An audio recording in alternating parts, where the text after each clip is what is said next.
Hi hello friends, ఎలా ఉన్నారు? అందరూ బాగున్నారా? ఈ వీడియోకి లైక్ కొట్టండి, అప్పుడే ఇది ఇంకా కొంతమందికి రికమెండ్ చేస్తుంది. అలాగే మన ఛానల్ కి సబ్స్క్రైబ్ చేసుకోండి. 500 సబ్స్క్రైబర్స్ కు దగ్గరలో ఉన్నాం. ఇక మనం స్టోరీలోకి వెళ్తే, ఇది కర్నూలులో జరిగిన ఒక యథార్థ ఘటన. రమేష్ అనే ఒక అబ్బాయి 8th క్లాస్ లో జరిగిన ఒక రియల్ స్టోరీ. రమేష్ వాళ్ళ ఇంట్లో మొత్తం 5 మంది ఉంటారు. వాళ్ళ అమ్మ, నాన్న, వాళ్ళ చెల్లెలు, వాళ్ళతో పాటే వాళ్ళ అమ్మ తమ్ముడైన మామ కూడా వీళ్ళతోనే ఉంటాడు. వాళ్ళ మామ, వాళ్ళ నాన్న వాళ్ళకు ఒక పెయింట్ షాప్ ఉంటుంది, అది చూసుకుంటూ ఉంటారు. అలాగే రమేష్ వాళ్ళమ్మ ప్రైవేట్ స్కూల్లో టీచరు, అందులోనే రమేష్ వాళ్ళ చెల్లెలు కూడా చదువుకుంటూ ఉంటారు. వాళ్ళు ఉంటున్న ఇల్లు చాలా పాతది, అంటే వాళ్ళ ముత్తాతల కాలం నుంచి వస్తుంది. అందుకే దాన్ని పడగొట్టి మళ్ళీ రీకన్స్ట్రక్షన్ చేయాలనుకుంటారు. అలా రీకన్స్ట్రక్షన్ చేయాలనుకున్నప్పుడు వాళ్ళు ఇంకో ఇంటికి షిఫ్ట్ అవ్వాలనుకున్నారు. అలా షిఫ్ట్ అయ్యేటప్పుడు రమేష్ వాళ్ళమ్మ ఇలా చెప్తుంది, స్కూల్ కు దగ్గరగా ఉండే ఒక ఇల్లు చూడండి, అప్పుడే మాకు ఈజీగా ఉంటుంది వెళ్ళి రావడానికి అని చెప్తుంది. ఆ మాటకు తగ్గట్టే వాళ్ళ మామ, వాళ్ళ నాన్న ఆ స్కూల్ కు దగ్గరలో ఉన్న ఒక బాడిగ ఇళ్లను రెంట్కు తీసుకుంటారు. అదే వారంలో సండే రావడంతో స్కూల్ కూడా సెలవులు కాబట్టి వాళ్ళ పాత ఇంట్లో ఉన్న లగేజ్ అంతా కొత్త ఇంటికి షిఫ్ట్ చేయాలని అనుకుంటారు. ఆ రెంటెడ్ హౌస్ మొత్తం 2 ఫ్లోర్స్ ఉంటుంది. గ్రౌండ్ ఫ్లోర్ లో ఓనర్ వాళ్ళు ఉంటారు, ఫస్ట్ ఫ్లోర్ లో వేరే అంకుల్ వాళ్ళు ఉంటారు, సెకండ్ ఫ్లోర్ లో వీళ్ళు ఉంటారు. అలా అంతా ప్యాక్ చేసుకొని ఆ రెంటెడ్ హౌస్ కి మొత్తం షిఫ్ట్ చేసి అక్కడంతా ఇంట్లో సర్ది పెట్టుకుంటూ ఉంటారు. అలా రమేష్ వాళ్ళ నాన్న, వాళ్ళ మామ, వాళ్ళమ్మ ఇంట్లో అంతా సర్ది పెడుతూ ఉండగా అక్కడ చూస్తే రమేష్ వాళ్ళ చెల్లి ఉండదు. ఎక్కడికి వెళ్ళిందో వెతకమని రమేష్ ను పంపిస్తారు. సెకండ్ ఫ్లోర్ పైన ఒక టెర్రస్ ఉంటుంది, అక్కడ 2 వాటర్ క్యాన్లు ఉంటాయి. ఆ 2 వాటర్ క్యాన్ల దగ్గర ఒక బొమ్మ ఉంటుంది. ఆ బొమ్మతో రమేష్ వాళ్ళ చెల్లెలు ఆడుకుంటూ ఉంటుంది. రమేష్ ఎంత పిలిచినా వాళ్ళ చెల్లెలు పలకదు. దగ్గరికి పోయి ఇలా తట్టి, ఏమి ఎంత పిలుస్తున్నా పలకవే అని అంటాడు. అప్పుడు నువ్వు నన్ను పిలిచావా అని చేతిలో ఆ బొమ్మ అలాగే ఉంటుంది. దాన్ని చేత్తో పట్టుకుని ఈడ్చుకుంటూ వస్తుంది. అప్పుడు రమేష్ మెడ దగ్గర ఏదో చల్లగాలి తగిలినట్టుగా అనిపిస్తుంది, కానీ పట్టించుకోకుండా అలాగే ముందుకు వెళ్తూ ఉంటాడు. మళ్ళీ ఏదో ఒక గోరు వచ్చి తన మెడను బరికినట్లుగా అనిపిస్తుంది. వెనక్కి తిరిగి చూస్తే ఎవరూ ఉండరు. ఇంకా తన చెల్లిని తీసుకుని కిందికి వస్తాడు. కిందికి వచ్చిన వెంటనే వాళ్ళ చెల్లి ఆ బొమ్మను సూర్యాకి దగ్గర పడేస్తుంది. లోపలికి వెళ్ళి వాళ్ళిద్దరూ పడుకుంటారు. వాళ్ళ అమ్మ, వాళ్ళ మామ మొత్తం లగేజ్ అంతా సర్ది పెట్టేసరికి సాయంత్రం అవుతుంది.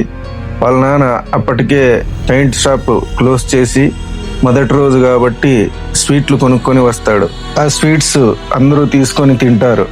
తీసుకొని తిని ఆ తర్వాత రమేష్ వాళ్ళ అమ్మ, వాళ్ళ నాన్న మాట్లాడుకుంటూ ఉంటారు.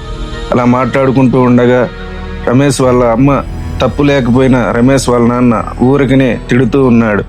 ఎలా అంటే నోటికి వచ్చిన పచ్చిది బూతులన్నీ తిడుతూనే ఉన్నాడు. దాంతో వాళ్ళమ్మ అలిగి బెడ్రూమ్ లోకి వెళ్ళి పడుకుంటుంది. కాసేపు అయినాక వాళ్ళ నాన్న వెళ్ళి వాళ్ళమ్మకి సారీ చెప్తాడు. సారీ చెప్పి, నేను ఎందుకు అలా బిహేవ్ చేశానో, ఎందుకు అలా తిట్టానో నాకే తెలియదు అని చెప్తాడు.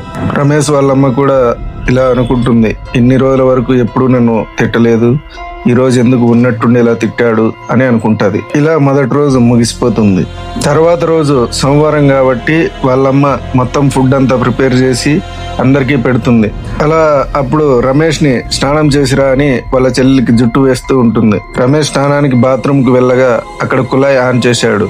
కుళాయి ఆన్ చేసినప్పుడు అక్కడ నీళ్లు తగ్గుతూ పెరుగుతూ ఉన్నాయి. బాత్రూమ్ లో ఎవరో ఉన్నట్లు, ఏదో చాలా వింత వింతగా అనిపించింది.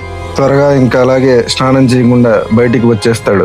బయటికి వచ్చాక వాళ్ళ నాన్న, మామ పెయింట్ షాప్ కి వెళ్తారు. వీళ్ళు ముగ్గురు స్కూల్ కి వెళ్తారు. ఆ రోజు సాయంత్రం స్కూల్ నుంచి రమేష్ వాళ్ళ చెల్లెలు, రమేష్ వాళ్ళమ్మ తిరిగి వస్తారు.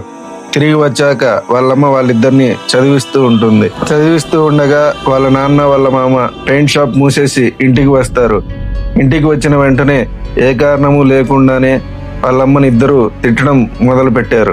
దానితో వాళ్ళమ్మ కోప్పడి అన్నం కూడా చేయడం మానేస్తుంది. వాళ్ళ నాన్న బయటికి వెళ్ళి బిర్యానీ తెచ్చి అందరికీ పెడతాడు.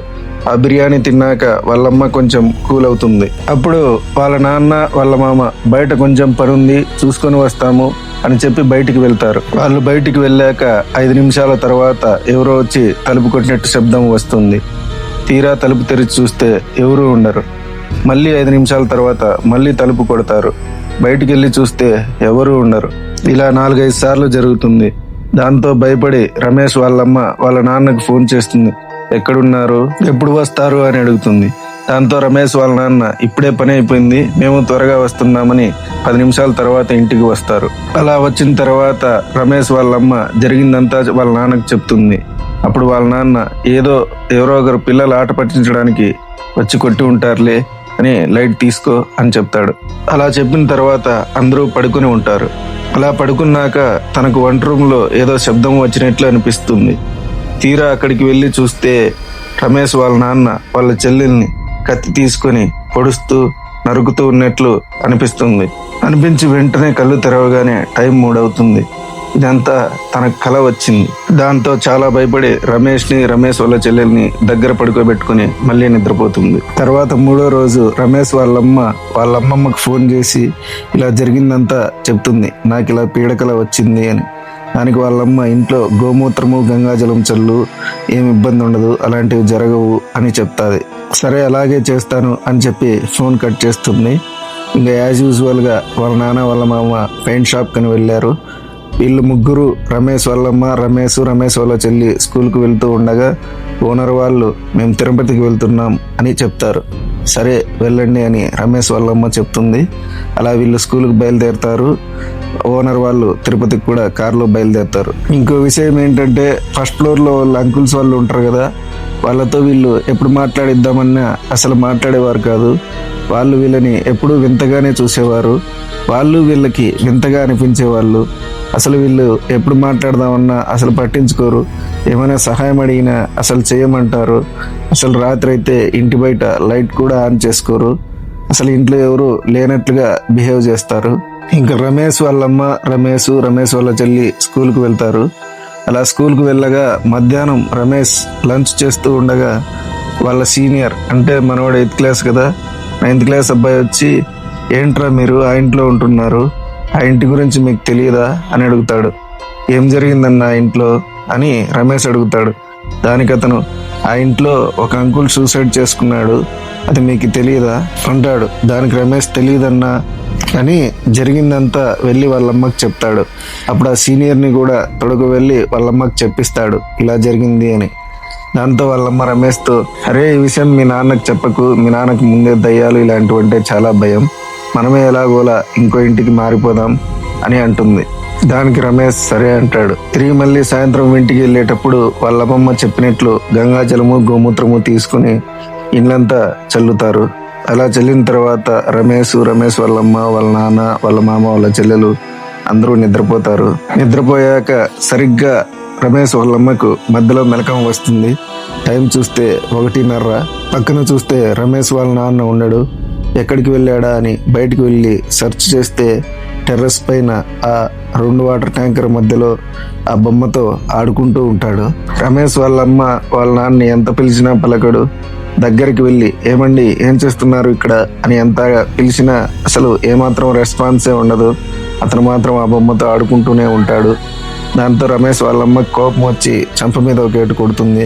అప్పుడు అతను ఏమైంది, నేను ఇక్కడ ఎందుకున్నాను అని అంటాడు. అదే నేను అడగాలనుకుంటున్నాను అని రమేష్ వాళ్ళమ్మ అంటుంది. ఏమో నేను ఇక్కడికి ఎలా వచ్చానో నాకే తెలియదని అప్పుడే వాళ్ళమ్మ వాళ్ళ నాన్న కిందికి వెళ్ళాక హాట్ వాటర్లో ఉప్పేసి స్నానం చేయమంటుంది. దాంతో వాళ్ళ నాన్న స్నానం చేసి వచ్చి పడుకుంటాడు.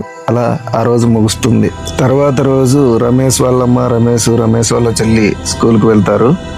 రమేష్ వాళ్ళ నాన్న వాళ్ళ మామతో ఈరోజు గ్యాస్ వస్తుంది, అది నేను తీసుకోవాలి, నువ్వు షాప్కి వెళ్ళు, నేను కొంచెం సేపు ఉన్నాక ఆ గ్యాస్ ఇంట్లో పెట్టుకొని వస్తాను అని చెప్తాడు. అలా రమేష్ వాళ్ళ మామ షాప్ తెరవడానికని వెళ్ళిపోతాడు. ఇంకా అలాగే రమేష్ వాళ్ళ నాన్న గ్యాస్ కోసం ఎదురు చూస్తూ ఉంటాడు. అలా ఎదురు చూస్తూ ఉండగా గ్యాస్ అతను వస్తాడు.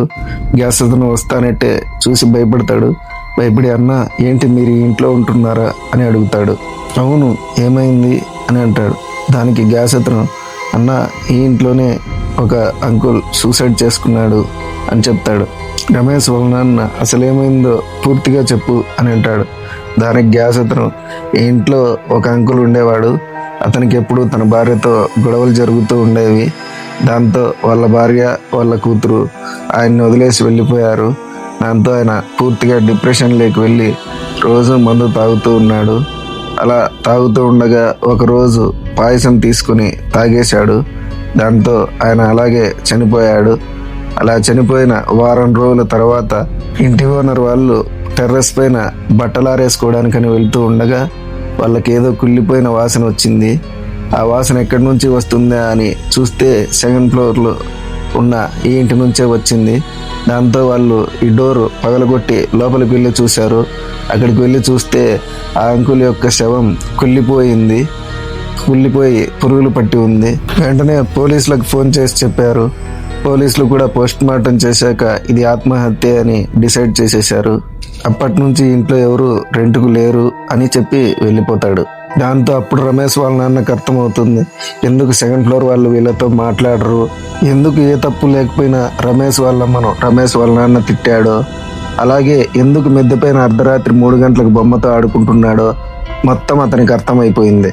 వెంటనే అడ్వాన్స్ కోసమని ఓనర్కి ఫోన్ చేస్తాడు. వాళ్ళు తిరుపతిలో ఉన్నారు కాబట్టి లిఫ్ట్ చేయలేదు. దాంతో ఇంకా త్వరగా రమేష్ వాళ్ళ అమ్మకి ఫోన్ చేసి, మీరు ఈరోజు స్కూల్కు లీవ్ పెట్టండి, పిల్లలను కూడా తీసుకొనిరా, మనం అర్జెంటుగా ఇల్లు మారిపోదాం అని చెప్పి ఆ రోజే ఇంకో ఇంటికి మారిపోతారు. దాని తర్వాత ఆ ఇంటి ఓనర్ ఆ ఇల్లు పగలగొట్టి హోమాలు పూజలు అన్నీ చేసి మళ్ళీ అక్కడ 2 ఫ్లోర్స్ కడతాడు. అలా కట్టించాక తన పెద్ద కొడుకు పెళ్ళి అవుతుంది. అలా పెళ్ళైన వాళ్ళిద్దరూ సెకండ్ ఫ్లోర్లో ఉంటారు. అలా ఆ పెళ్లి కూతురు ఓ రోజు మధ్యలో అర్ధరాత్రి లేచి చూస్తుంది. టైం చూస్తే 1:30. పక్కన చూస్తే వాళ్ళ భర్త ఉన్నాడు. ఎక్కడికి వెళ్ళాడా అని సెర్చ్ చేస్తుంది. సెర్చ్ చేస్తే అతను టెర్రస్ పైన బ్లూ ట్యాంకర్స్ మధ్యలో బొమ్మతో ఆడుకుంటూ ఉంటాడు. ఇలా జరిగింది. ఇది నిజంగానే కర్నూలులో జరిగిన ఒక యథార్థ ఘటన. ఈ స్టోరీ మీకు నచ్చినట్లయితే లైక్ చేయండి, అలాగే మన ఛానల్కి సబ్స్క్రైబ్ చేయండి. Thank you. బాయ్.